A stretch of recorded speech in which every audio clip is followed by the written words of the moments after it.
Bien, entonces, ¿cómo decimos? Las pruebas diagnósticas se van a utilizar de alguna manera para identificar la causa de insuficiencia renal aguda y controlar sus efectos sobre el equilibrio, sobre esta alteración, y ¿sí? Para poder ver de qué manera se puede controlar. Dentro de las pruebas diagnósticas que se va a solicitar va a ser el análisis de orina. Este análisis de orina se va a encontrar cierta anomalías. Estas anomalías que se encuentran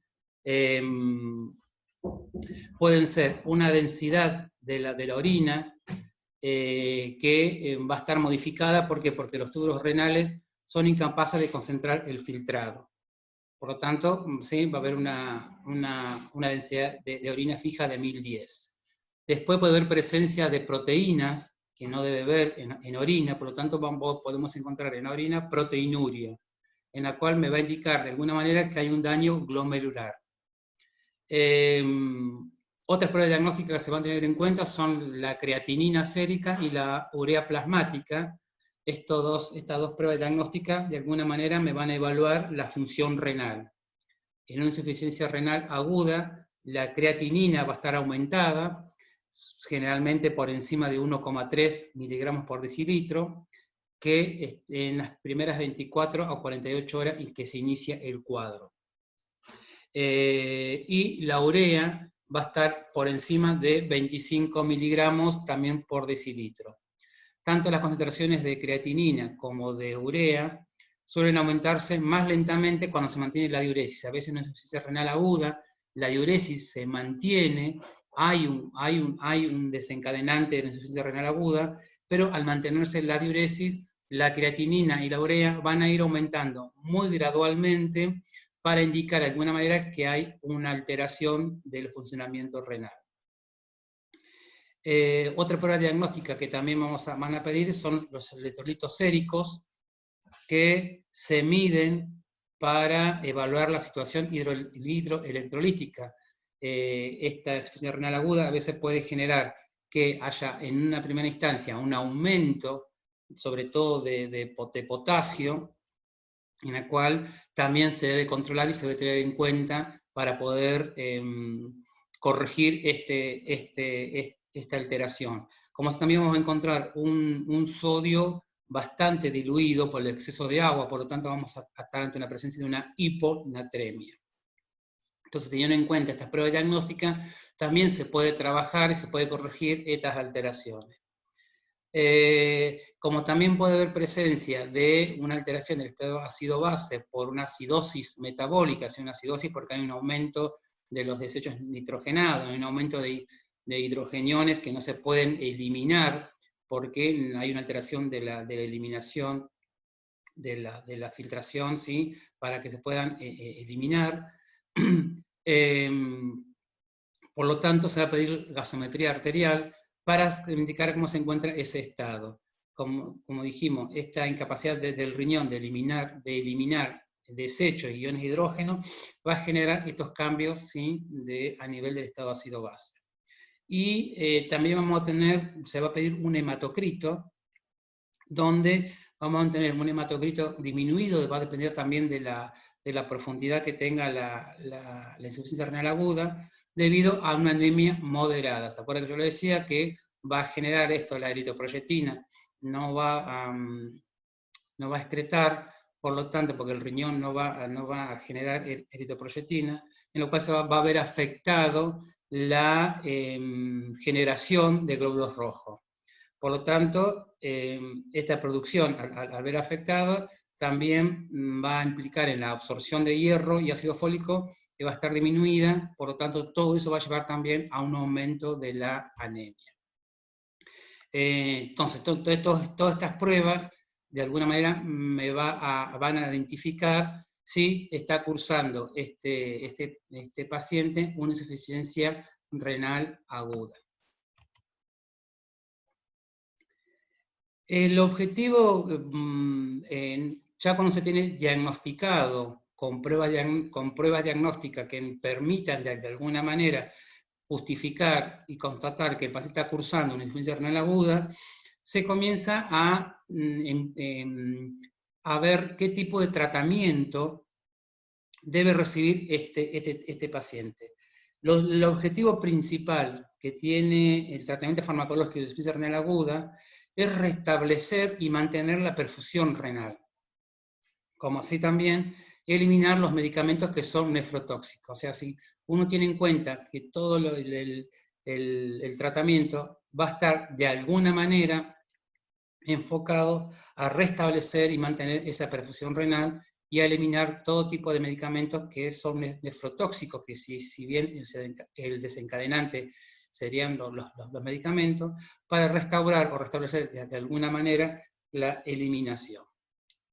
¿Qué medicamentos se van a utilizar? Bueno, primeramente van a empezar a utilizar líquidos y expansores de volumen, ¿sí?, que se van a administrar a demanda. ¿Con qué motivo? Para restablecer la perfusión renal. Por lo tanto, estas líquidos expansores se va a requerir una vía venosa, una vía intravenosa, para poder de alguna manera administrar estos volúmenes, y generalmente son volúmenes a demanda, ¿sí? Estos volúmenes a demanda van a generar de alguna manera que comiencen a acumularse, y si no hay una generación de filtrado glomerular para que pueda generarse y poder eliminarse, excretarlo, bueno, estos líquidos se van a ir acumulando hasta que comience de alguna manera a funcionar las nefronas. También, si no hay una respuesta de los líquidos y los expansores, se puede utilizar la dopamina. La dopamina se debe administrar en dosis baja, por vía intravenosa. Lo que va a hacer la dopamina en dosis baja es aumentar el flujo sanguíneo. ¿Por qué? Porque aumenta el bombeo cardíaco. Y por lo tanto, al aumentar el flujo sanguíneo, por el aumento del bombeo cardíaco, y dilata los vasos sanguíneos, en los cuales de esa manera puede generar la dopamina responder, ¿sí?, y comienza a funcionar las nefronas. Si el restablecimiento del flujo sanguíneo del riñón no aumenta la diuresis, es decir, si con la dopamina y los líquidos expansores no aumenta la diuresis, se puede administrar por vía intravenosa junto con los líquidos diurético de asa, donde se va a utilizar comúnmente la furosemida. O también otro diurético que se puede utilizar es el diurético osmótico, como es el manitol. El objetivo a veces es doble. A veces se utiliza primero lo que va a hacer con el diurético tanto de asa o diurético osmótico, de alguna manera va a ser primero barrer, o si hay nefrotoxina, de alguna manera tratar de barrer esas toxinas. Por lo tanto, primeramente va a tener esta función: combinación de líquidos y diurético para lavar las nefronas que se encuentran afectadas por la toxicidad, y reduce esa concentración de toxina. Y después, el otro objetivo es restablecer la diuresis, que para alguna manera se ve afectada con la oliguria. Por lo tanto, esto va a prevenir de alguna manera que se intensifique la hiperazoemia. Acuérdense que si no genero esta diuresis, la hiperazoemia se va a seguir aumentando, va a seguir haber una mayor concentración sérica, en lo cual va a complicar aún más el cuadro. Y también lo que va a prevenir esta utilización de diurético de asa y con líquidos, ¿sí?, también va a permitir también que no se genere un desequilibrio hidroelectrolítico, si es que comiencen a actuar las nefronas. Bien, entonces estos serían los medicamentos que se empiezan a utilizar como medida para comenzar a que responda la función renal. Para controlar la hipertensión arterial, que a veces puede generar por un aumento del líquido, controlar la presión arterial y reducir el daño renal, se utilizan inhibidores de ECA, ¿sí? Los inhibidores que generalmente se utiliza en enalapril. Como estos tipos de pacientes también tienen un riesgo de generar hemorragias, de sufrir hemorragia digestiva, debido a todo el cuadro, ¿sí? En lo cual se encuentra afectada la función plaquetaria, que está disminuida. Se administran a veces regularmente en estos pacientes antiácidos. Estos antiácidos, como antagonistas de los receptores de la histamina, como es la ranitidina, o se puede utilizar también el omeprazol, que es un inhibidor de la bomba de protones. Se utiliza para prevenir de alguna manera hemorragias gastrointestinales que van a ser riesgos potenciales debido a que hay una alteración, ¿sí?, de la función plaquetaria. Entonces a veces la respuesta hasta la situación de estrés que genera en este tipo de pacientes este cuadro de insuficiencia renal aguda, a veces ocurre de que pueden generar el paciente a tener hemorragia digestiva. Entonces también van a ver que se va a utilizar estos tipos de antiácidos, como así también se puede utilizar hidróxido de aluminio, la amilanta simple, que también es para controlar la hiperpotasemia.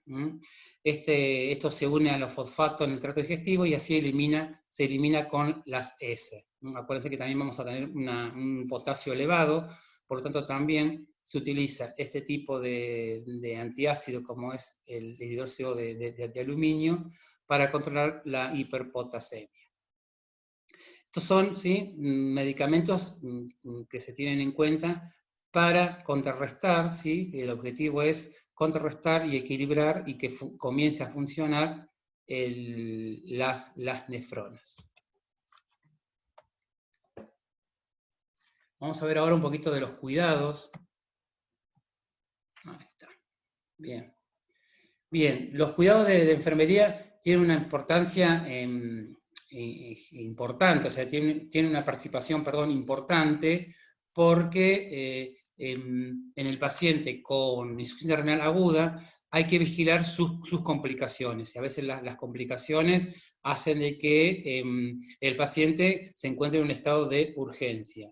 Por lo tanto, estas complicaciones deben de alguna manera estar vigiladas por enfermería. Por lo tanto, uno de los cuidados es que, bueno, participar en el tratamiento de urgencia cuando hay un desequilibrio de líquidos y electrolitos. Como así también valorar, ¿sí?, de alguna manera la evolución del paciente y su respuesta al tratamiento. De esta manera, para ver si cómo se encuentra, la prioridad del cuidado siempre va a estar referida a las alteraciones del volumen y de los líquidos. ¿Cuáles son esas intervenciones que uno puede hacer como enfermero? Bueno, mantener un registro estricto de ingresos y egresos, ¿sí? Balance hídrico. Esto va a permitir de alguna manera un buen control de los ingresos y de los egresos, como así también ayudar a dirigir el tratamiento, especialmente en las restricciones hídricas, ¿sí? Entonces, restringir los líquidos me va a permitir de alguna manera tener un registro estricto, ¿sí?, y minucioso del balance hídrico. Pesar al paciente diariamente, a veces los cambios de peso rápido nos va a indicar precisión de la situación de los volúmenes líquidos de que tenga el paciente, especialmente en los pacientes oligúricos, un paciente que está oligúrico y aumentó de un día para otro 1 kilo o más de 1 kilo, ¿sí? Teniendo en cuenta el peso del paciente, pesarlo siempre al inicio de su internación para tener un peso estándar, y esto también va a permitir, si hay un aumento de peso, quiere decir que hay retención de líquido y que el tratamiento no está siendo efectivo. Medir los signos vitales también es de generar importancia, porque de alguna manera la hipertensión arterial, la taquicardia, la taquipnea, me puede estar indicando un exceso de volumen líquido. Por tanto, también parte de la intervención de la enfermería de medir los signos vitales. Estar atento a la restricción del aporte de líquido según prescripción. Los líquidos están restringidos generalmente en estos tipos de pacientes.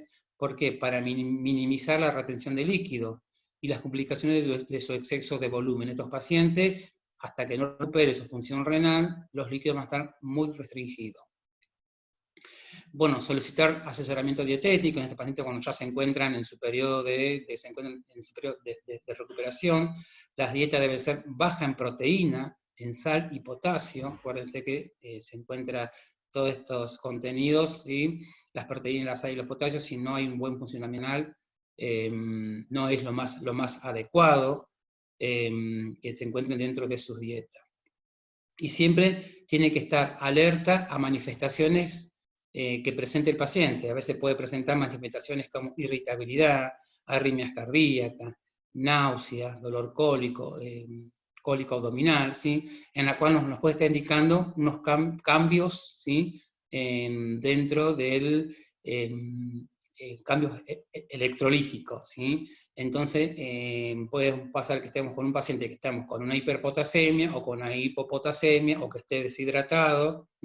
Por lo tanto, también hay que estar atento o alerta a esas manifestaciones que de alguna manera ese cuadro a veces puede complicarse aún más.